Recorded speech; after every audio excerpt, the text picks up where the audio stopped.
내가 미얀마 있을 때 미얀마 시골에서 정말 깡촌에 살았죠. 시골에서 한 6개월 정도. 거기 살다 보면 그 마을에 큰 절에 큰 스님이 계세요. 나이는 별로 안 많아요. 40대 중반? 지금 나보다 어리네. 그때 나보다 나이가 많았어요. 40대 중후반 스님이 계세요. 엄청 뚱뚱하시고 맨날 주무시고 맨날 그 안락 의자 비슷한데 앉아 계시고 저녁 되면 영국 축구 보시고 그래서 저분 참 그렇게 사시네 이렇게 생각했어요. 근데 가끔 그분 따라서 탁발 나가죠. 쫄쫄 따라가요. 그럼 그분 탁발 가면 그분이 바로도 안 들어요. 거사 한 분이 뒤에 따라가면서 바로 들어가요. 그분은 그냥 걸어만 가요. 그러면 신도들이 길가에서 막 그 진흙바닥에 먼지 펄펄 나고 있는 그 진흙바닥에 털썩 꿇어앉아서 그분에게 삼배를 하고 그리고 거사가 들고 있는 바로에다가 공양해요. 또 가시고 절 받고 그러면 제가자가 공양물을 공양하고 그 뒤를 쫄쫄쫄 따라가면서 이런 생각을 했어요. 아, 저분 또 역할이 있구나. 저분 또 역할이 있구나. 어떤 역할인가? 다른 이로 하여금 복을 짓게 하는 역할을 하는구나. 이런 생각을 했어요. 저분도 참 다른 제가자들로 하여금 복을 짓게 하는 그런 역할을 하는구나. 이런 생각을 했어요. 이런 말 왜 하는가? 요즘 여러분 인터뷰 들어보면요. 여러분 수행을 너무 잘하세요. 인터뷰 하시는 분만 그럴지는 모르겠어요. 인터뷰 하시는 분들 인터뷰 내용을 들어보면 수행을 굉장히 잘하세요. 그래서 내가 얼핏 이런 생각이 드는 겁니다. 나는 별로 수행을 열심히 하고 있나 살짝 의심스러운데 내 말을 듣고 수행하시는 분들 물론 내 말이 전체는 아니겠죠. 약간의 여러분에게 자극이 되는 거죠. 아, 내 말을 듣고 수행하는 분은 정말 수행이 좋아지고 있네. 눈에 보일 만큼 수행이 좋아지고 있네. 이런 생각을 하게 됩니다. 그래서 내 수행에 대해서는 난 잘 모르겠고요. 근데 여러분 수행에 대해서는 정말 좋아지고 있네라고 느낍니다. 그래서 아까 그 스님처럼 그 스님의 역할을 내가 있으면 여기서 하고 있나? 이런 생각을 하는 거죠. 그 스님의 역할을 내가 여기서 이렇게 하고 있나? 하는 그런 생각을 하는 겁니다. 내가 여러분에게 이 법회에서 하는 말 가운데 여러분이 상당한 신뢰를 둬야 될 부분은 많잖아요. 여러분이 100% 신뢰는 물론 안 하겠죠. 세상에 100%가 어딨겠어요. 내가 여기서 하는 말 가운데 여러분이 상당한 신뢰를 둘 만한 말은요. 수행을 어떻게 하는가? 이거예요. 수행을 어떻게 하는가? 경험에 대해서 어떻게 바라봐야 하는가? 이런 실천적 면이에요. 어떤 마음가짐이 돼야 되는가? 이런 실천적인 면이죠. 이런 실천적인 면에서 약간 파생해서 하는 말들. 여러분이 거기서 좀 더 파생된 그런 질문들도 가끔 하고 그게 주제가 되기도 하죠. 심지어 뭐 정치 이야기도 하니까요. 거기에서 파생된 이야기들은요. 크게 신뢰할 필요 없어요. 그냥 내 생각이라 하시면 돼요. 이렇게 말한 이유가 뭐냐면 내가 저번 법회 때는 참 내가 마음이 안 좋았어요. 왜냐하면 내 사랑하는 강아지 나를 주인처럼 따르던 강아지가 내 손에 잡혀서 환경이 좋아 보이지 않는 남에게 주어졌죠. 어떻게 할 수 없죠. 내 사회적인 입장에서 내가 그렇게 할 수밖에 없어요. 근데 이 법회에서 말해주고 있는 궁고의 가르침의 입장에서 보면 그렇게 해야 되면 그렇게 할 뿐이지 마음이 아프게 뭘 아파 이렇잖아요. 그리고 돌아와서 지금 여기 앉아있으면 그 개가 있지도 않아. 그냥 생각 속의 존재야. 그 생각이지 개가 아니잖아. 생각도 왜 그러워? 이게 이 법회의 궁극적인 옳음의 방향에서 보면 그래요. 근데 나는 여전히 중생이고요. 내가 그 입장에 100% 마음이 그렇게만 움직이진 않죠. 많은 경우 마음이 중생적으로 움직여요. 그러다 보니까 저번 시간에 마음이 상당히 안 좋았죠. 안 좋았다는 게 딴 게 아니고요. 마음이 기운이 없어요. 마음이 뭔가 이거 활기차고 에너지 넘치고 내가 하는 말은 나는 이 법회에서 하는 말들이 거의 대부분 지혜적 경량의 말이라고 생각하고 있어요. 따라서 이런 지혜들은 내게 있는 지혜고요. 단지 말이 아니라 내 마음이 그렇게 이해하니까 그 이해하면서 우러나오는 말이라고 나는 생각하고 있어요. 따라서 그런 지혜적 내용을 말을 하게 되면 그 지혜적 내용이 내 마음에 공감이 생겨나요. 느낌으로 공감되죠. 느낌으로 공감되는 게 내 마음에 퍼지면서 내 마음에 에너지를 일으켜요. 기쁨을 일으키는 것이고 활기참을 일으켜요. 근데 저번 시간에 이런 활기가 별로 없었죠. 그래서 저번 법회 시간에 마음이 안 좋았다 이렇게 말했어요. 오늘 본문을 정리하면서 당연히 저번 법회 때 했던 말을 들었죠. 그 가운데 소동파가 아니고요. 백낙천이더라고요. 백낙천과 작소선사의 문답이에요. 스님, 나무 위에서 있는 게 너무 불안해 보입니다. 그러니까 작소선사가 밑을 내다보면서 나는 그 땅 위에 서 있는 네가 더 불안해 보인다. 이렇게 말해요. 그 의미는 뭐냐면 세상의 가치들 추구해 가면서 더 높이 올라가고 더 높이 올라가는 더 높은 걸 추구하고 또 추구해가는 그러면서 점점 더 불안해져. 왜? 이러면 더 크게 이러니까. 이러면 더 크게 상처받으니까. 이렇게 크게 잃는 것을 계속 감당해 가면서 한쪽 극단을 계속 채워가면서 다른 한쪽 극단의 부담을 계속 안아가면서 살아가는 그런 백낙천의 삶을 바라보면서 작소선사가 그런 말을 했던 거죠. 나는 땅에 서 있는 자네가 훨씬 더 위트라 보이는데 이렇게 말한 거예요. 그러면서 내가 한참 말했죠. 세상의 가치를 추구하는 것보다 진정 추구해야 될 것은 이 수용적 가치다. 나의 가치다. 내 안의 가치다. 물론 이 말이 틀리진 않았어요. 근데 세상의 가치를 추구하는 것이 무의미하다. 이런 식의 의미예요. 이런 뉘앙스예요. 그러면 똑똑한 사람은 당연히 반문할 거예요. 그러면 직장에서 과장까지만 되고 부장 안 돼야 됩니까? 그럼 재산을 한 2억까지 모으고 3억은 안 모아야겠네요? 이런 말 하게 돼요. 그러면 사장, 회장 이런 건 안 돼야겠네요? 똑똑한 사람은 당연히 이런 질문을 하겠죠. 어떻게 생각하세요? 당연히 틀렸습니다. 당연히 틀렸어요. 세상을 열심히 살아야 되고요. 그게 사회적 선이라면 모든 사람이 추구해 나가고 내 주위에 내 역량이 더 커졌어. 내 주위에 더 많은 기쁨들, 더 많은 여유들, 더 많은 행복의 길을 줄 수 있다면 더 부자가 돼야죠. 이거와 똑같아요. 부처님은 세상 모든 것에 평등하세요. 완벽한 우백한 상태에서 사시는 분이에요. 그러면 부처님한테 똥과 꽃을 주면서 부처님 둘 중에 하나는 분명히 잡아야 됩니다. 뭘 잡으실래요? 라고 물어요. 똥과 꽃이 있는데 부처님 둘 중에 하나는 반드시 잡아야 돼요. 뭘 잡으시겠어요? 라고 물어요. 그러면 부처님이 뭘 잡겠어요? 당연히 부처님은 꽃을 잡습니다. 내가 미얀마 초창기 때 나만 아니고 우리 똑똑하다는 스님들 모여가지고 이것 가지고 밤새 토론했어요. 지금 생각해보면 좀 약간 유치했죠. 지혜의 수준에서 참 유치했어요. 부처님 당연히 꽃을 잡습니다. 꽃에 대한 선호가 없더라도 꽃을 잡아요. 그럼 여러분 세상에서 과장까지만 하고 부장 안 될 거요? 전무 안 될 거요? 사장 안 될 거요? 회장 안 될 거요? 회장이 돼야죠. 이 말도 일면 말이 되는 말이죠. 이 말도 일면 옳은 말이죠. 나는 바닥에 써 있는 백낙천 자네가 더 위트라 보이네. 그럼 세상 사람들이 뭔가 추구해가요. 더 높이, 더 높이, 더 많이, 더 많이, 더 좋게, 더 좋게 추구해가요. 그러면 이렇게 추구해 가는 데 있어서 어떤 마음 상태일 때 사람들은 더 위트라질까요? 그게 우리 수행과 똑같아요. 수행의 길과 세상의 길이 똑같아요. 만약에 내가 과장 되어서 스스로 생각해요. 아, 내 오늘부터 과장이야 하면서 엄청 기뻐요. 이런 기쁨이 그의 마음을 변화시켜요. 어떻게? 자기 부하 직원에 대한 깔봄으로 마음이 변하고요. 자기 윗 상사에 대한 우러름으로 마음이 변해요. 그리고 그 사람이 부장이 돼요. 아, 내 오늘 부장이야 라고 스스로 엄청 자기에 대한 어떤 가치를 높여요.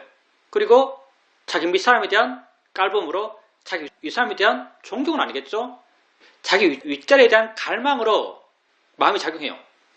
사장이 되고 회장이 되고 이런 사람들은 정말 더 많이 가지면 더 많이 가질수록 더 높이 올라가면 더 높이 올라갈수록 그 사람의 삶은 점점 위트라집니다. 과장이 돼도 나는 여전히 나고 부장이 돼도 나는 여전히 나고 사장이 되어도 나는 여전히 똑같은 나고, 회장이 되어도 나는 여전히 똑같은 나다란 마음을 갖고 있는 사람. 그런 사람은 아무리 많이 가져도, 아무리 높아져도 삶이 위태롭지 않아요. 그래서 중요한 건 마음가짐이죠. 이런 사람은 아무리 많이 가져도, 아무리 지위가 높아져도 그 많이 가진 재산, 높아진 지위가 자기에게 더 큰 고통을 주는 원인이 안 돼요. 근데 이런 삶의 방향성이 우리의 수행의 방향성과 똑같죠. 여러분 수행에 나가요. 자기를 알아가고 자기를 봐나가죠. 그러면서 어떤 이해가 생겨나요. 이해가 생겼을 때 내게 이해가 생겼어. 나는 이해가 있는 사람이야. 내겐 이런 지혜가 있어. 그러면서 지혜 있는 자기에 대해서 우쭐해요. 이런 마음이 드는 사람. 또 다른 지혜가 생겼을 때 다른 지혜가 생겼어라고 우쭐하는 사람. 그리고 어떨 때 물질과 정신을 구분해서 뭔가 마음을 구분한 지혜가 있다고 스스로 느끼고 나는 윗바사나 제1지혜가 있어라고 우쭐하고 나는 윗바사나 제4지혜 방가냐냐가 있어라고 우쭐하고 나는 윗바사나 제11지혜 상카라 우백가 냐냐가 있다라고 우쭐하는 사람. 이런 사람은 수행을 해가면 해갈수록 점점 마음이 안 좋아지는 사람이에요. 수행이 그를 행복하게 하는 것이 아니고 수행이 그를 불행하게 하는 사람이에요. 이 사람은 왜 이렇게 됐는가? 수행을 그릇되게 했기 때문입니다. 수행을 바르게 했다면, 수행을 바르게 했다는 게 딴 것 아니에요. 바른 수행적 실천을 반복적으로 지속적으로 해나갔다면 여러분이 하고 있는 거죠. 여러분이 수행을 하면서 자기를 바르게 알아가고 가볍게 알아가고 수동적으로 알아가고 나를 줄여가며 알아가고 그리고 실제는 법을 알아가고 마음이 점점 알아진 것으로부터 물러나고 자유로워지고 그러면서 어떤 이해가 생겨나요. 바른 마음에서 어떤 이해가 생겨나요. 처음에는 이런 이해가 경험하지 못했던 이해가 생기기 때문에 아주 신기하고 아주 좋아요. 근데 우리가 해나가는 마음의 변화의 방향은 알아지는 것에 대해서 마음이 자유로워지는 방향이에요. 알아지는 것이 뭐가 되었든 그게 있든 없든 상관없는 마음의 방향이에요. 그게 우백가의 방향이죠. 지혜도 알아지는 것이죠. 처음에는 그 지혜를 알아지는 것이 아닌 나의 지혜로 그렇게 봐나갔지만 점점 수행을 바르게 계속해 나가고 다른 알아지는 것, 느낌, 소리, 생각 이런 다른 알아진 것을 지속적으로 바르게 알아가면서 점점 마음은 가벼워지고 부드러워지고 물러나고 자유로워지고 우백해져가요. 나중에는 지혜도 알아지는 것이고 지혜 있어도 지혜 있는 것이 별스럽지 않아져요. 여러분 수행해 나가면서 많이 지혜로워졌어요. 수행을 꾸준하게 바르게 해오셨다면 여러분에게 알게 모르게 많은 지혜들이 생겨났어요. 바르게 수행한 여러분은 그렇게 자기에게 지혜가 생겼어 그 생긴 지혜가 가끔 확인된다 하더라도 스스로 내가 옛날보다 더 지혜로워졌어 라는 생각을 잘 못해요. 물론 사유적으로 옛날 생각하고 지금 생각하면서 이 두 개를 비교하면서는 그런 결론을 낼 수 있을 거예요. 근데 직관적으로 지금 현재 자기를 보면서 난 참 지혜로워 라는 말을 절대 못할 겁니다. 이런 말을 하면 뭐가 좀 문제가 있는 거예요. 지혜 명상은요 이래요. 지혜 명상은 바르게 하게 되면 스스로 지혜 있다라고 지혜롭다라고 생각할 수가 없어요. 내가 좋아졌다라고 생각할 수가 없어요. 아무리 지혜가 깊어져도 자기는 언제나 자기 느낌상 자기는 언제나 여전히 그 자리에 있어요. 자기의 마음의 수준, 자기 지혜 정도를 측량할 수 있는, 측정할 수 있는 기회가 있다면 그 지혜는 계속적으로 높아지고 있을 거죠. 그렇지만 그가 느끼는 그 수준, 그가 느끼는 그 수준은 여전히 그 자리예요. 이게 왜 중요한가? 지혜 명상이잖아요. 지혜 명상은 왜 하죠? 고통받지 않게 해서 행복해지기 위해서 하고 있는 거예요. 나에 대해서 내가 이렇게 바라볼 수 있을 때 난 고통받지 않고 나는 진정으로 행복해질 수 있기 때문에 우린 이렇게 되어가는 수행의 과정을 지혜명상이라고 부르고 있어요. 삶에도 마찬가지죠. 그래서 내가 아까 그런 말한 거죠. 삶에서 자기를 바라보는 그것과 수행에서 자기를 바라보는 것은 똑같은 방향이 돼야 돼요. 삶의 방향과 수행의 방향이 똑같아요. 사실은 똑같을 수밖에 없습니다. 왜? 삶이 곧 수행이니까. 삶과 수행이 딴 것이 아니니까. 그래서 저번 시간에 내가 한쪽 부분을 두드러지게 드러나게 하기 위해서 그렇게 말을 했어요. 우리가 사실 그렇게 말을 많이 하잖아요. 근데 들어보니까 너무 문제가 많은 말이었습니다. 여러분, 세상에서 부자 되셔야 되고요. 지위가 높아지셔야 되고요. 능력이 좋아지셔야 됩니다. 근데 그게 나를 확장시키는 것으로 작용하면 곤란해요. 남이 나를 그렇게 바라보는 게 문제가 아니고요. 내가 나를 바라볼 때 내가 대단한 사람이야? 내가 뛰어난 사람이야? 내가 남보다 더 잘났어?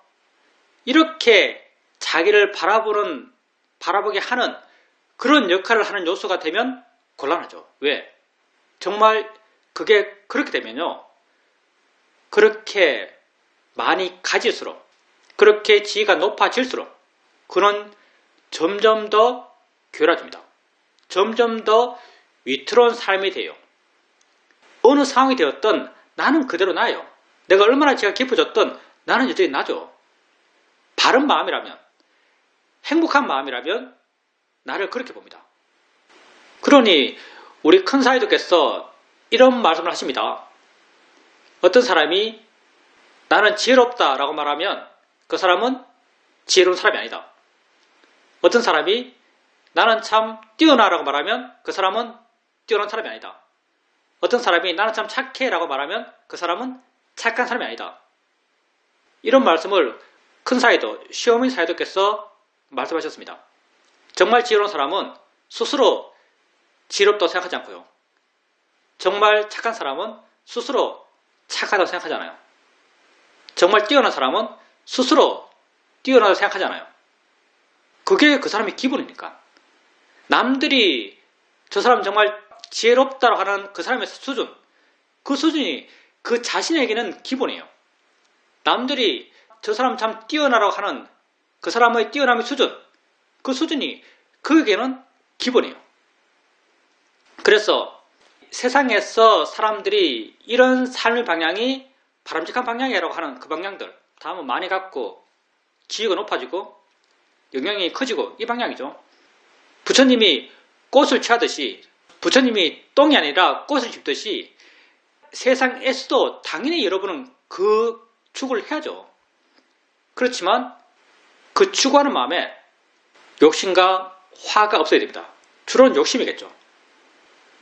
욕심으로 추구하면 그건 나를 채우는 요소가 돼요. 내 스스로 나를 대단하게 생각하는 그런 요소가 됩니다. 근데 이런 스스로의 대단함, 스스로 인정하는 자기의 대단함, 이건 그 사람의 삶을 점점 더 위태롭게 해요. 내가 지혜롭다, 내가 지혜가 있다, 이런 믿음을 갖고 있는 수행자는 그가 하는 수행이 점점 위태로워져요. 이미 위태로워졌죠, 사실은. 우리 사회들은 이런 경우 어떤 말을 하신 줄 아십니까? 아주 격한 말을 해요. 어떤 사람이 나는 알았다 라고 말하면 그런 이미 끝난 것이다. 어떤 사람이 나는 알았다라고 말하면 그런 이미 끝난 것이다. 이런 말을 합니다. 나도 알았다고 많이 하는 것 같은데 사회들께서 나는 알았다라고 말하면 그런 이미 끝난 것이다. 이런 말을 합니다. 나 물론 알았다고 내가 말합니다. 근데 이 말에 많은 경우 뒤에 뭐 붙여요. 알면 뒤에 모르는 게 더 크게 따라옵니다. 이런 말 뒤에 많이 붙입니다. 알면 더 몰라요. 이런 말을 뒤에 많이 붙여서 이야기합니다. 질문입니다. 집에서 남편이 자주 TV를 켜놓고 있기 때문에 TV 소리가 거의 항상 집에 있는 편입니다. 한 번은 좌선을 하고 있는데 TV가 사극이었습니다. 사극은 고함치고 하는 것이 많이 나오기 때문에 소리가 아주 분명하게 크게 들렸습니다. 순간 마음에서 화의 반응이 생겼습니다. 그때 스님에게 배웠듯이 소리를 한번 소리로 알아보자 라는 생각이 들었습니다. 그래서 마음을 귀에 두고 듣는 마음과 들리는 소리를 왔다 갔다 하면서 그렇게 알아갔습니다. 그러니까 마음이 아주 깨어있게 되었고 조금 지나니까 아는 마음 쪽에 계속 마음이 머물렀습니다. 이렇게 아는 마음, 듣는 마음에 계속 마음이 머물 때 내가 지금 전체적으로 알고 있나? 이런 생각이 들었고 내 상태를 지켜보게 되니까 전체적으로 알고 있다고 또 알아졌습니다. 그리고 듣는 마음과 들리는 소리를 함께 알고 있는가 라고 관심을 갖고 지켜보니까 내가 함께 알고 있다는 것도 알 수 있었습니다. 이렇게 듣는 마음과 들리는 소리를 함께 알고 있고 또 여러가지 알아진 것을 전체적으로 다 함께 알고 있는 그 상태에서 TV에서 나오는 소리는 별것 아니었습니다. 그냥 스쳐 지나가는 바람같이 아무 영향을 주지 않는 그런 소리였습니다. 수행이 좀 잘 된다라고 느꼈고 어떤 이해가 있는 듯이 느껴지기도 했습니다. 그런데 여기서 또 반전이 있습니다. 이렇게 내가 관심 있고 수행이 이어진다고 생각하고 있을 때 갑자기 나도 모르게 잠이 들었습니다.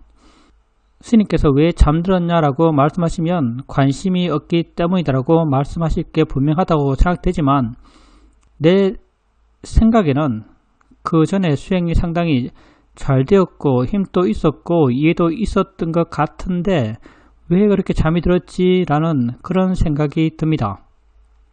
우선 수행자님이 본 게 맞는가는 사실은 수행자님만 압니다. 그리고 수행자님이 뭘 통해서 아는가라고 한다면은 수행자님의 마음의 느낌을 통해서 알아요. 마음의 느낌이 여유로워지고 소리에 대해서 사오려는 마음, 그런 마음이 약해진다면 그건 지혜죠. 그럼 맞는 거예요. 바른 이해를 통해서 소리에 대해서 덜 괴로워진 거죠. 자유로워진 거예요. 우리는 이걸 자유로워졌다 이렇게 말하죠.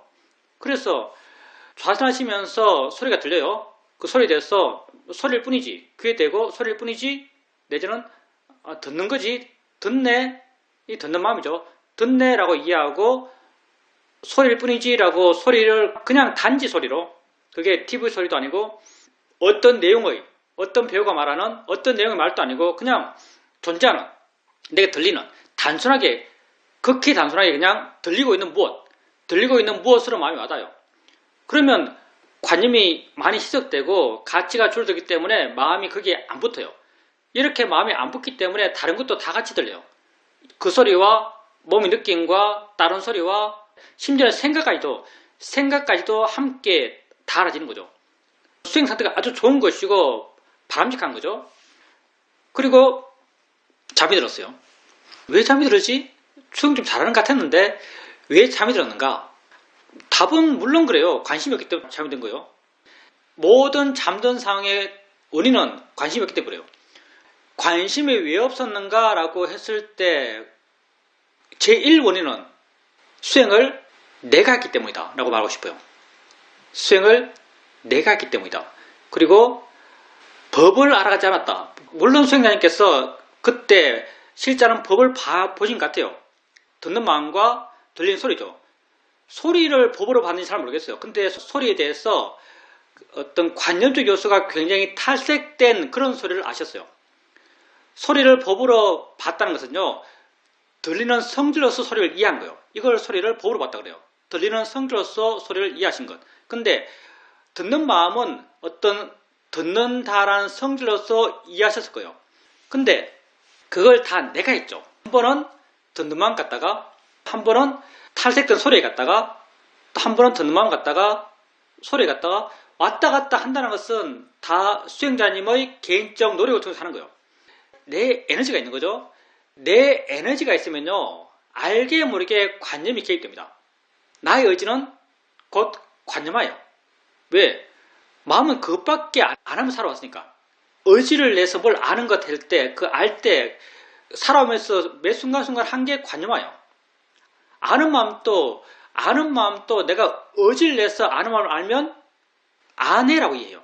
수행자님이 듣는 마음을 의지로서 들었어요.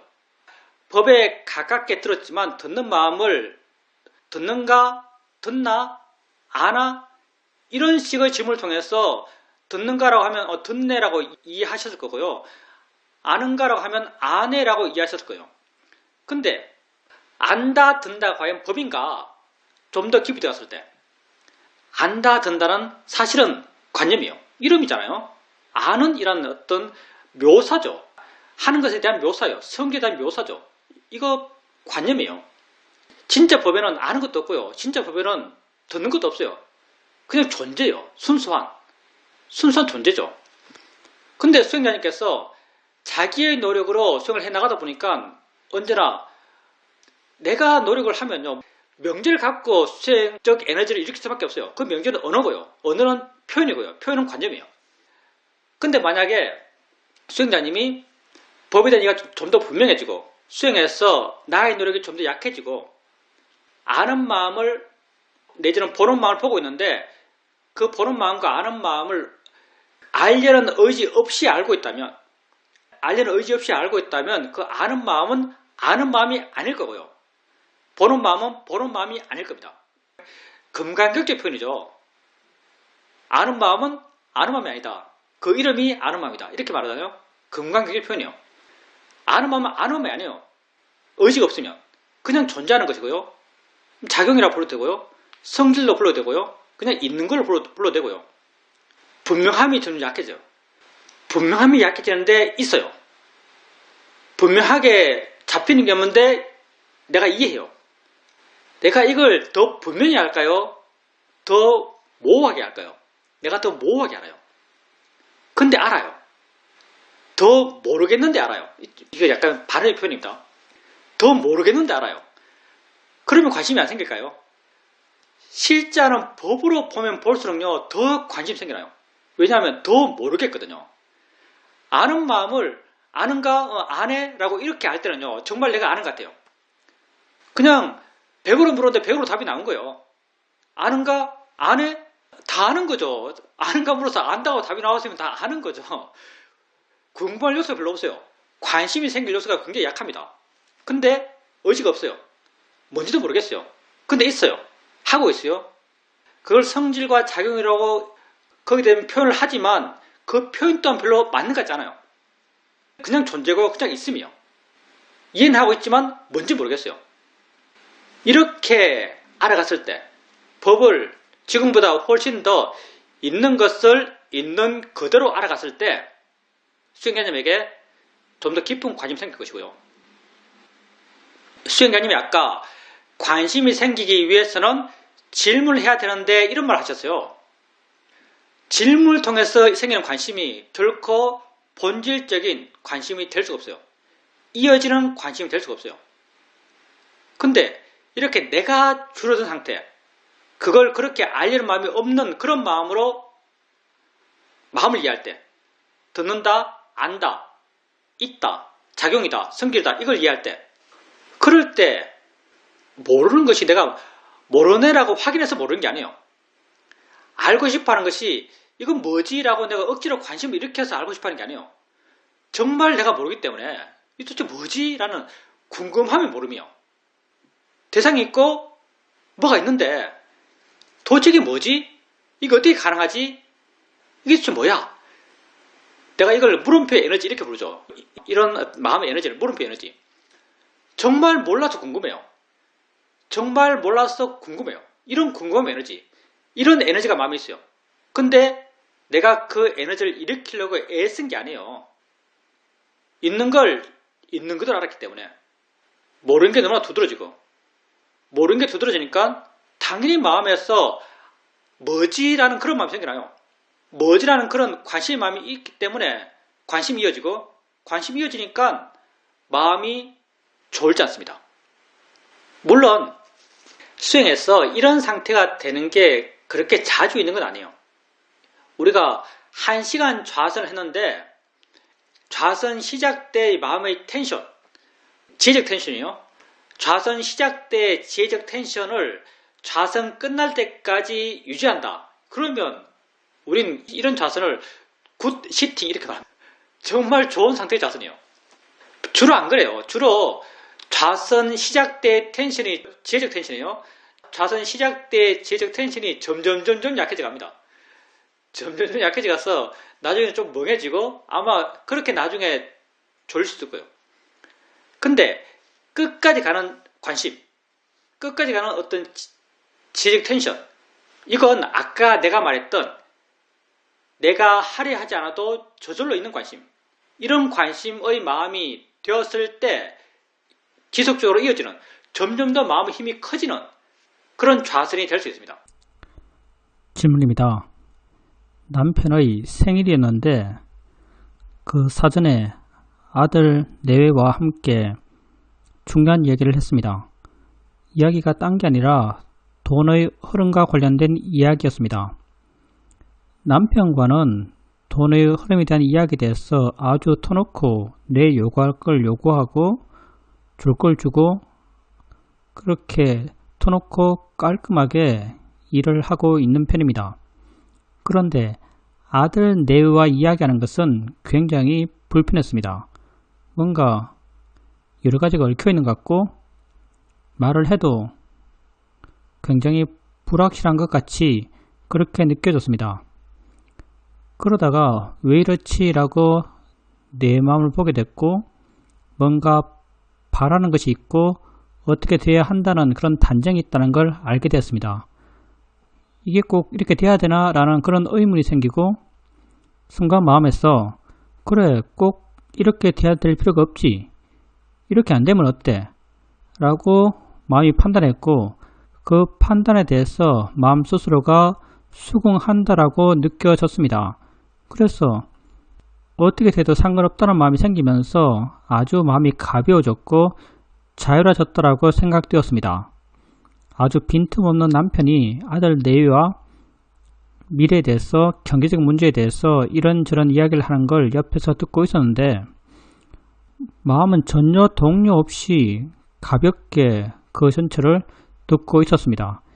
이렇게 마음이 변하는구나, 마음이 바뀔 수 있구나, 자유로워질 수 있구나 라는 것을 알게 되는 경험이었습니다.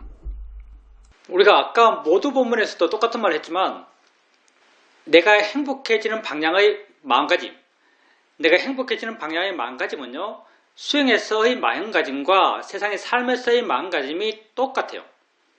그리고 결국 사는 것이 수행에 나오고요. 그리고 수행적 변한 그 마음이 자연스럽게 삶에도 녹아 들어갑니다. 어떤 측면 수행은 삶의 축소판이죠. 우리가 경영하는 것, 그게 일상 삶의 활동의 축소판 같은 거죠. 수행은 삶의 축소판이에요. 그리고 제한적인 대상을 갖고 수행해요. 소리, 느낌, 그렇게 내게 중요하지 않은 가치 부여가 약한 그런 대상을 갖고 수행해요. 수행이라는 것이 그것들에 대한 내 마음을 바르게 해나가요. 그것들에 대한 내 마음을 바르게 나가는데 그 바른 마음이라는 게 곧 그런 마음이 되었을 때 내가 덜 괴롭고 행복하고 자유로운 그런 마음 상태를 가져오는 그런 마음 조건들이죠. 수행자님께서 그렇게 수행을 통해서 자기를 바라보면서 일종의 보기 쉬운 대상이죠. 보기 쉬운 대상들을 보면서 지속적으로 10년 동안 그런 마음을 키워왔어요. 있어도 그만, 없어도 그만한 마음, 자유로운 마음, 되어질 대로 되어갈 거라는, 일어난 것에 대해서 꼭 이렇게 돼야 되라는 그런 단정이 약한 마음, 그런 마음을 10년 동안 키워오셨죠. 그리고 세상 삶의 어떤 장면을 만나요. 세상 삶의 장면 속에서도 우리가 완전히 자유로운 사람들이 아니기 때문에 세상의 관념에 지배받아요. 처음에는 그런 세상의 관념이 수행자님을 지배하고 있었겠죠. 그러니까 마음이 불편한 거죠. 마음이 불편하면 기대감이 있는 것이고 걱정이 있기 때문에 마음이 불편해요. 근데 그때 수행자님께서 아마도 이런 수행에서 했던 생각들을 해주지 않았을까 생각합니다. 어떻게 되어도 상관없어. 어떻게 되어도 상관없어. 이런 수행에서 해줬던 생각을 해주셨을 거예요. 근데 어떻게 돼도 상관없어. 이 지혜적 생각이 삶의 내용에도 그대로 투영되는 거죠. 그때 어떻게 되어도 상관없어 이 말의 대상이 결코 그때 보이는 것, 그때 들리는 것은 아니었을 거예요. 아마도 수행자님이 처한 상황이겠죠. 상황의 전개겠죠. 어떻게 전개되는 전개의 양상이겠죠. 지금 내가 처한 삶의 상황에서 이 상황이 어떤 식으로 전개되어도 상관없어 이런 의미로 이 지혜의 생각들이 투영됐을 거예요. 근데 이 지혜의 생각은 원래 수행자님이 수행하면서 알아지는 소리, 알아지는 느낌 이런 것들을 대상으로 키워왔던 지혜들이죠. 근데 이런 지혜가 성숙하고 그런 지혜가 수행자님에게 아주 분명해지니까 관념적 삶의 내용에서도 이 지혜가 그대로 투영이 돼요. 그때 수행자님에게 아들과의 관계 속에서 남편과의 관계 속에서 수많은 어떤 이야기들이 있을 것이고 그 이야기들 가운데 한때는 수행자님이 큰 가치를 부여했던 것, 한때는 수행자님 마음을 불편하게 했던 것, 한때는 수행자님 마음을 걱정스럽게 했던 것 그런 내용을 경험하면서 어떻게 해도 상관없어 라고 이 말을 해줬을 때 이 말이 삶의 내용에 비춰서 수행자님에게 거의 완전히 이해됐을 거예요. 어떻게 해도 상관없어 이 말이 아들과의 관계 속의 스토리, 남편과의 관계 속의 스토리에 스며들면서 그 스토리가 어떻게 전개되어도 결과가 어떻게 나와도 아무 상관이 없다는 그런 이해가 수행자님 마음에 분명해졌을 겁니다. 이게 분명해졌다라는 것을 어떻게 알 수 있는가? 수행자님의 마음의 변화를 통해서 알 수 있는 거죠. 마음이 순간 부드러워지고 순간 가벼워지고 순간 자유로워짐을 아주 여실히 느끼는 거죠. 그래서 수행에서 우리에게 생겨났던 그런 지혜들이 오직 수행에 국한된 지혜가 아닙니다. 그 지혜들이 곧 우리 삶에 그대로 투영되는 지혜들이요. 수행에서 우리가 나아갔던 그런 방향들이요. 삶에서도 우리가 마땅히 나아가야 할 그런 방향입니다.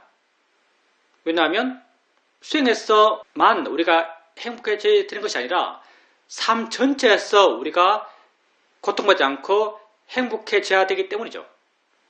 그러니 수행자님께서 이번에 경험했던 그런 경험들은 수행에서 생겼던 그런 지혜가 자연스럽게 삶의 내용에 스며들어갔던 그런 경험이라 할 수 있어요. 다음에도 삶에서 마음의 불편함, 다 번뇌들이죠. 번뇌가 느껴질 때 수행에서 내가 해줬던 어떤 지혜적 생각들, 그런 생각들을 떠올려 보세요. 그러면 그게 자연스럽게 삶에 투영되어 갈 겁니다. 그리고 이런 투영들도 점점 오토매틱이 돼요. 수행에서는 우리가 초반기에는 뭐 지혜적 생각, 바른 견해 이런 걸 정말 많이 일으켰죠. 근데 익숙해지고 자연스럽고 나중에는 마땅히 그런 것처럼 느껴져요. 자연이치라는 게 보면 일어나면 자연이시지, 들으면 일어나면 자연이시지, 아는 게 자연이시지. 옛날에는 이걸 말해줘야 마음이 이해했어요. 근데 어느 순간부터는 그게 당연한 거 아니야? 이런 마음이 됩니다. 보면 일어남이 저절로 일어나는 게 그거 당연한 거 아니야? 소리 있으면 듣는 마음이 일어나는 게 그거 당연한 거 아니야? 이런 마음이 되어서 아예 그걸 일으킬 생각을 안 해요. 그냥 그렇게 돼요. 바른 견해가 마음에 내재적으로 존재하는 거죠. 삶에서는 이렇게까지는 안 돼요. 삶의 내용이 있고 그 내용에 대한 가치가 있기 때문에. 그래서 지금은 삶의 경험 속에서 그 내용이 수행자님 마음을 번뇌스럽게 할 때 수행에서 알게 된 그런 지혜적 내용들을 떠올려주세요. 어떻게 돼도 상관없어. 그냥 현재뿐이야. 이런 말들을 떠올려주면은 그게 그 삶의 내용에 대해서 수행자의 마음을 받아들이는 마음, 수용하는 마음, 자유로운 마음의 방향으로 조금씩 바꿔갈 겁니다. 그리고 희망컨대, 지금은 희망이죠. 희망컨대 나중에는 이런 상태가 될지 몰라요. 그거 원래 상관없는 거 아니야? 그거 원래 어떻게 해도 상관없는 거잖아. 나중에는 희망컨대 이렇게 될 수 있겠죠. 질문입니다. 스님께서 저번에 개에 대해서 법문하셨듯이 스스로 개를 지키고 개를 정하고 그렇게 살아가면서 수행에서의 영향을 지켜보고 있었습니다. 처음에는 계를 정하고 계를 지키면서 뭔가 수행에서 마음이 좀 당겨진 듯이 그렇게 느껴지고 있었습니다. 그런데 시간이 지나면서 계 지키는 것이 좀 자연스럽고 조금씩 당연히 그렇게 사는 거지라는 생각이 들면서 당겨진 마음이 부드러워졌습니다. 그러면서 일상의 삶에서의 그런 행동들도 자연스럽게 원래 그렇게 했듯이 그렇게 해 나가고 있습니다. 점점 자연스러워지고 점점 쉬워진다고 느껴집니다. 제가 억제하고자 했던 것 가운데 가장 큰 것이 사실은 유튜브였습니다.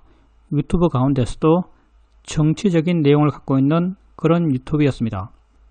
계를 지킨다는 그런 목적으로 안 보려고 하고 억제하고 그렇게 해 나가면서 조금씩 그런 유튜브를 보고자 하는 마음도 함께 약해져 간다라고 느껴집니다. 그리고 스님께서 좀 전에 말씀하셨듯이 세상 일에 대해서 세상 일이 꼭 내가 생각하는 바른 방향으로 변화해야 한다는 그런 단정들도 더불어 함께 약해져 가는 것 같습니다. 이렇게 유튜브를 보고 싶어하는 마음, 그 열정들이 사실은 다 로바라고 알게 되었고 자꾸 경험하지 않게 되다 보니까 점점 보고 싶어하는 마음도 약해져 가고 나중에는 별로 생각도 잘 나지 않는 그런 상태가 되어 가는 것 같습니다. 이렇게 로바와 열정들이 줄어들어 가다 보니까 수행의 상태가 좀 더 맑게 느껴지고 청량하게 느껴집니다. 그런 마음 상태가 수행에도 좋은 영향을 주고 있다라고 느껴집니다. 이런 상태에서 한번 스님의 법문을 듣고 있는데 그 법문이 12월 달에 계엄령이 발표되고 난 바로 다음의 법회 때의 법문이었습니다. 그때 스님께서 그런 정치적인 문제에 대해서 법문을 하셨습니다. 그때 들을 때는 크게 공감되지 않았고 그럴 수도 있다, 말은 맞는 말이다, 이런 정도의 공감을 느끼면서 법문을 들었었습니다. 그런데 얼마 전에 우연히 그 법문을 다시 듣게 되었는데 그게 내 마음에 아주 큰 울림이 되었습니다. 너무나 공감되면서 마음에 큰 울림이 되면서 정말 맞는 말이다 라고 크게 마음에 어떤 느낌이 있었습니다. 그러면서 내 마음에 마지막 갖고 있던 그런 끈들, 그 끈이 툭 끊어진 듯한 그런 느낌이 들었고 나와 다른 생각을 하는 사람들에 대해서 아주 포용할 수 있는 그런 마음이 되었습니다. 마음이 확 넓어진 듯이 그렇게 느껴졌습니다. 얼마 전에 한 달에 한 번 있는 도반들의 모임이 있었습니다. 그때 여러 사람이 모였고 서로 자기 이야기를 하는데 내 마음 상태가 그 사람들의 마음을 알고 있었습니다. 그 사람 각자 개인적인 개성을 갖고 있는 인격체 이런 입장보다 그 마음들이 이해되었고 그러다 보니까 그 사람들이 무슨 말을 하든지 어떤 행동을 하든지 다 수용할 수 있는, 받아들일 수 있는 그런 마음이 되었습니다. 그 친구 가운데 한 명이 정치 이야기를 꺼내면서 막 울분을 토했습니다. 그 친구 입장이 사실 이전에 내 입장과 비슷한 입장을 갖고 있는 그런 친구였는데 그렇게 현 상황에 대해서 울분을 토한 걸 들으면서 마음에 사는 생각이 내가 지금 이렇게 깨어있고 나를 보고 있고 나를 이해하고 있고 행복하고 자유로운데 이런 내 마음 상태에 비교해서 이런 내 밖에 있는 정신 상황, 내가 어떻게 할 수 없는 이런 사회적 상황이 얼마나 더 중요하지? 이런 생각이 들었습니다. 그러면서 내가 지금까지 갖고 있었던 그런 사회 상황에 대해서 대했던 그런 마음의 태도가 정말 많이 바뀌었구나 라는 것을 확인할 수 있었습니다. 그래서 스님께서 그날 한 법문이 내게 큰 도움이 되었다고 말씀드리고 싶습니다. 세상이라는 게 원래 그래요. 무슨 말인가 하면 나는 그때 무슨 말 했는지 모르겠고요. 뭐 그래 깊은 이해해서 한 말 같지 않아요. 근데 어떤 사람은 그걸 듣고 아주 깊은 이해를 하게 되겠죠. 수행자님께서 그 말을 듣고 자기 입장을 비추어서 어떤 해결되고 이해가 되고 마음의 자유로워지고 이렇게 변화했다면 분명히 어떤 이해가 생겼기 때문이겠죠. 그 이해가 수행자님의 괴로움의 문제를 해결한 거죠. 근데 하나 아셔야 될 게 뭐냐면요. 우리가 갖고 있는 어떤 경향들, 마음의 경향이죠. 마음의 경향은 굉장히 끈질기다는 것. 그리고 지혜가 있을 때는, 지혜는 그렇게 봐요. 지혜는 우백가의 방향을 보는 거죠. 이렇든 저렇든 상관없고 수행자 입장, 현재 입장, 그게 중요한 것이고 고통 없고 행복한 것, 이게 중요한 것이고 이게 지혜 입장이죠. 근데 번뇌 입장은 포장은 옳고 참되고 가치 있는 것이지만 어쩌면 내면적으로는 화가 화를 키우고 주로는 화가 화를 키우는 거죠. 화의 본질은 지가 커지려고 하는 게 화의 본질이에요. 그 소스들을 막 주위에서 막 끌고 와서 치를 태우죠.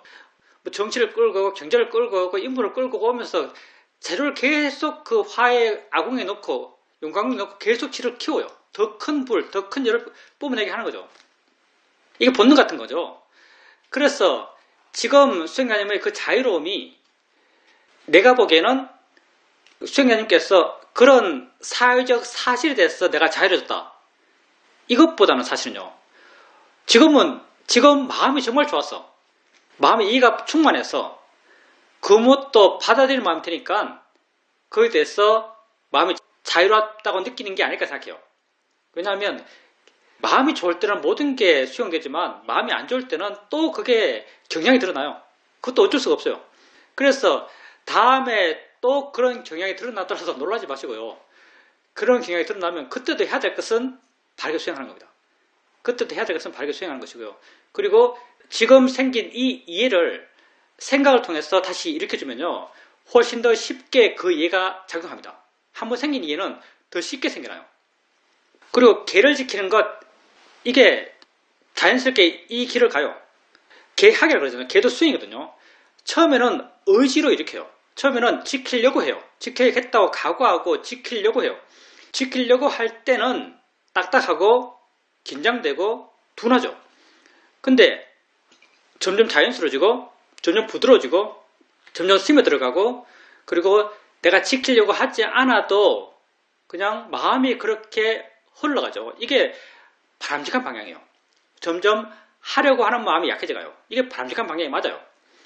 이게 근본적으로 바람직한 방향이에요. 근데 이런 바람직한 방향의 변화, 이것도 약간의 반대편의 부작용을 갖고 있죠. 이게 좋은 방향으로 계속 흐르면 좋겠지만 쉽다라고 하면 좀 그렇네요. 어떤 극적인 계기가 되면 쉽게 어길 수 있는 요인도 돼요. 이게 참 애매한데요. 강한 것이 정말 강한 것인가? 부드러운 것이 강한 것인가? 좋을 때는 지혜가 있을 때죠. 좋을 때는 분명히 부드러운 게 강해요. 자연스럽게 강해요. 근데 상태가 안 좋을 때는 강한 것이 강해요. 우리의 수준에서는 상태가 안 좋을 때, 번뇌가 강할 때, 상황이 극단적일 때, 그럴 때는 강한 것이 강한 거죠. 이걸 조정하기가 정말 힘들어요. 수행에서는 이렇게 말하죠. 수행이 안 될 때는 노력을 해야 된다. 이 말이 이제 거기에 속하는 거죠. 수행이 잘 될 때는 하려 하지 않아도 수행이 돼요. 이 상태가 수행적으로 훨씬 더 바람직한 상태죠. 근데 수행이 안 되고 번뇌가 일어나고 화가 났을 때 그때는 어떻게 할 것인가? 그때도 그냥 자연스럽게 가만히 있어야 되는가? 그때는 그렇게 하지 않죠. 그때는 수행에 개입해서 바른 생활을 해주고 바른 견해를 일으키고 바르게 보려고 하고 이런 개인적 노력을 하는 게 그때 수행을 바르게 하는 것이라고 우리는 말해요. 그래서 개입할 때 개입하고 개입하지 않을 때 개입하지 않는 것, 이게 바람직한 방향이라고 말은 하는데 시험인 수행을 하는 사람은 전반적인 경향성이 개입하지 않은 방향으로 많이 치우쳐 있어요. 이게 우리 시험인 수행 이야기할 때 가끔 이야기하죠. 시험인 수행 약점을 말할 때 이런 이야기해요. 개입하지 않는 방향으로 많이 치우쳐 있어서 상태가 안 좋을 때도 그 안 좋은 상태에 대해서 그냥 내버려 두는 안 좋은 상태를 번뇌 상태죠. 번뇌 상태를 극복하기 위한 적극적으로 개입해서 노력하는 그런 힘들이 약하다라는 말을 해요. 그걸 시험연수행의 약점을 이야기할 때 하는 말입니다. 근데 개입하지 않는 것이 크게는 바람직한 방향이 분명해요. 수행자님께서 개와 관련돼서 변화하고 있는 그런 방향들이 분명히 바람직한 방향이 맞아요.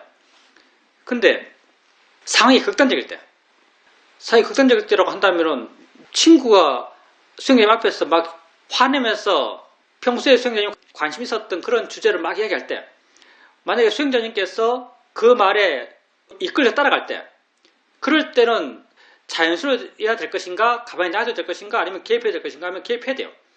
이렇게 개입해야 할 때 개입할 수 있는 에너지, 그건 노력인데요. 그런 에너지를 일으키는 것도 필요합니다. 사실 우리가 잘 못해요. 그리고 유튜브 문제. 모르겠어요. 유튜브가 좀 약간 심각한 생각 들어요. 엄청 유혹거리죠. 모든 세상의 관심거리를 모두 다 안고 있어요. 유튜브가. 알고 싶어 하는 것 거기 다 찾으면 돼요. 근데 또 문제가 뭐냐면요. 이 유튜브의 가장 큰 문제가 뭐냐면요. 내가 알고 싶어 하는 걸 유튜브 이놈도 안다는 거예요. 그래서 내가 알고 싶어 하는 건 보여줘요. 얼마 전에 어떤 분과 이야기하면서 이분은 아침에 자기 집에 종이신문이 배달되고 종이신문을 다 넘기면서 다 읽어본대요. 대충이든 자세히든. 그 말 들으면서 내가 어떤 말을 했냐면요. 수행자님은 참 세상을 넓게 보시네요. 이렇게 말했죠. 옛날에는 신문이라고 하면 뭐 조중동, 뭐 한겨레, 경향 이것 갖고 야 너는 뭐 그만 봐. 너는 그만 봐. 사람들에게 좁게 본다고 막 이런 이야기 했어요.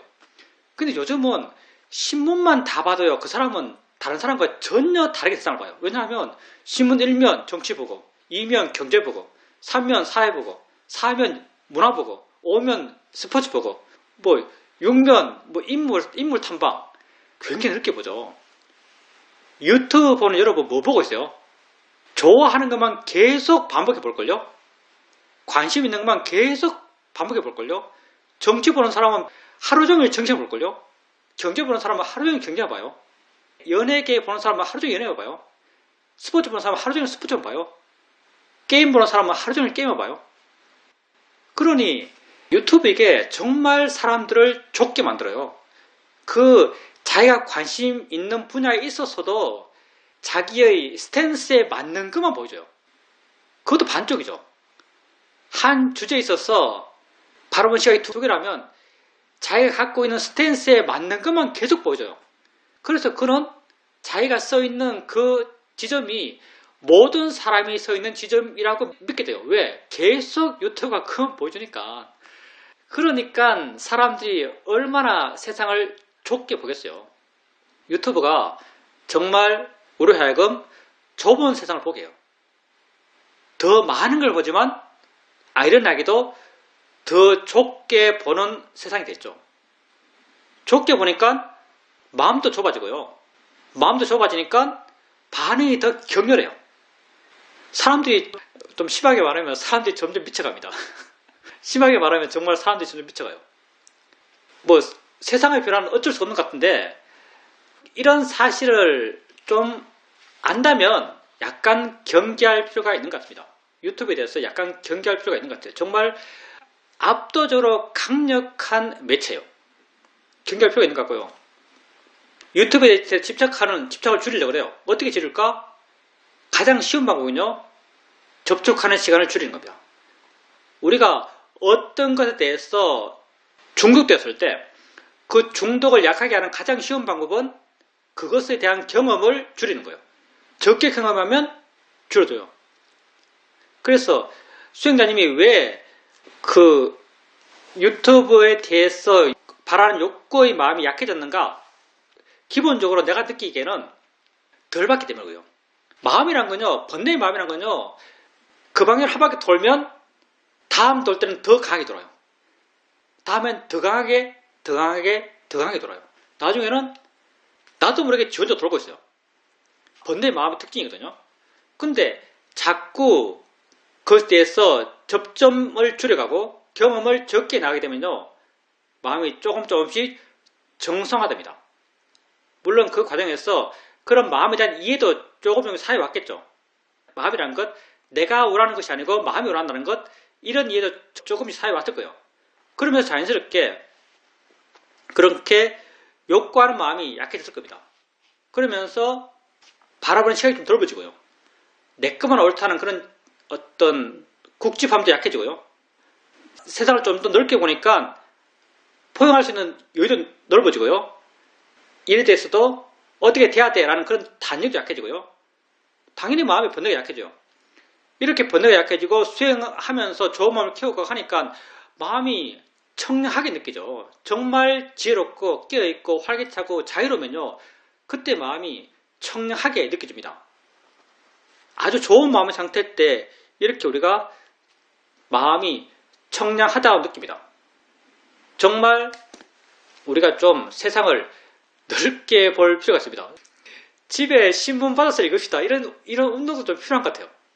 왜냐하면 세상의 정보를 너무 좁게 우리가 취하고 있습니다. 정말 이거 약간 심각한 것 같아요.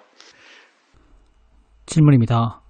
스님께서 저번 법회에서 마음을 자기 안에 두고 생활해봐라 이렇게 말씀하셨습니다. 마음을 자기 안에 둔다는 게 조금 관념적이어서 쉽게 마음에 와닿지는 않는데, 말을 하면서 수행하면서 말하려고 해봅니다. 그러니까 말을 하면서 내가 하는 말을 듣는다든지 느낌을 안다든지 그렇게 하면서 말을 해보려 하는데 조금은 되는 듯이 느껴지기도 합니다. 그래서 또 드는 생각이, 말을 할 때는 내 의지가 아주 강하게 개입되고 그래서 수행하는 것이 힘들게 느껴지는데, 음악을 들을 때는 굉장히 수동적이고 그렇게 내용에 빠지지 않고 내가 음악에 대한 깊은 이해도 있지 않기 때문에 가볍게 들을 수 있는데, 이런 상태라면 음악을 들으면서도 수행할 수 있지 않을까라는 생각이 듭니다. 당연히 음악을 들으면서 수행을 할 수 있죠. 옛날에 사회도 새로 만든 절에서 수행하면서 음악 들으면서 자수 많이 했어요. 그때 들었던 음악이 김광석 그분의 노래를 들었어요. 맨날 사랑 노래 이야기하고 있어요. 하여튼 맨날 사랑 노래인데 수행하면서 들으면요, 그 사랑이 구도의 사랑같이 느껴져요. 구도의 사랑으로 느껴지면서 막 에너지가 막 생겨나요. 그 노래 들으면서 수행하면 수행이 아주 잘 됐어요. 에너지가 넘치게 수행했어요. 그래서 노래 들으면서 수행하는 것, 그때 아주 도움이 많이 됐습니다. 물론 평소에 노래 들으면서 수행 잘 안 해요. 노래를 잘 알지도 못하고 사실은 그렇게 좋아하지 않아요. 근데 그때 수행센터에서 혼자 너무 심심하니까 가끔은 그렇게 수행했었는데 수행이 아주 잘 됐습니다. 노래 들으면서 수행하는 것 아주 좋아요. 그리고 수행자님께서 말하면서 수행하는 것, 말하면서 수행할 때 처음에 시작할 때는요, 내가 하는 말을 들으면서 수행할 수 있고요. 말하면서 생기는 내 입술의 모양을 알면서, 입술의 느낌을 알면서 수행할 수 있고요. 이렇게 알고 수행한다면 수행하고 있는 겁니다. 그리고 서서 말하고 있다면, 발바닥의 느낌을 알면서 말하고 있다면 수행하고 있는 거예요. 알아지는 무엇을 알면서 말하고 있다면 수행하고 있는 거죠. 근데 이때의 문제는 뭔가 하면요, 내가 그걸 알려는 노력을 한쪽에 계속 잡고 있어야 돼요. 대상이 특정화되면요, 내가 알려고 하는 마음을 한쪽에 계속 잡고 있어야 돼요. 근데 마음을 내 안에 둔다. 물론 추상적이에요. 말씀처럼 마음을 내 안에 둔다 이렇게 말하는데, 마음을 내 안에 둔다는 것을 좀 더 구체적으로 표현한다면은 나를 전체적으로 안다 이렇게 표현할 수 있어요. 나를 대충 안다 이렇게 표현할 수 있습니다. 나를 전체적으로 대충 안다, 이 상태를 우리는 마음을 내 안에 둔다 이렇게 표현해요. 이렇게 마음을 내 안에 두는 것은요, 약간 두려는 마음이 약간 있지만 굉장히 약해요. 소리라든가 입술의 느낌이라든가 발바닥의 느낌이라든가 이렇게 특정화된 무엇을 알려고 할 때의 그런 강한 마음이 아니에요. 굉장히 부드럽게 나를 알 수 있고요. 그리고 이런 부드러움은 점점 부드러워져요. 처음에는 나를 전체적으로 대충 안다 이렇게 하면, 나를 전체적으로 하는 게 그 전체가 뭐냐면 어떤 전체의 몸처럼 알아요. 맨 처음에는. 근데 점점 전체 몸을 알려는 그런 노력들, 그런 마음이 점점 약해지면서요. 그냥 나중에 그 대상이 대충 나의 현재 이렇게 돼요. 그렇게 점점 대상이 모호해지고 점점 대상이 모호해지면 점점 나를 알기 위한 노력이 약해지고 점점 자연스러워지고 점점 쉽게 이어지고 이렇게 나의 노력이 줄어들면서 자연스러워지면서 쉽게 이어지게 되면 말하는 것에 수행하는 것이 전혀 방해되잖아요. 그 방해 정도가 점점 약해집니다. 그래서 처음에는 물론 그렇게 소리가 되었던 입술의 느낌이 되었던 발바닥의 느낌이 되었던 뭐 하나를 알면서 말하면 돼요. 근데 그게 조금 익숙해지면요. 전체적인 나 자신을 대충 알면서 한번 말해보세요. 그게 마음을 내 안에 두면서 말하는 겁니다. 그리고 그것에 익숙해질 거 없어요. 그럼 점점 쉬워집니다.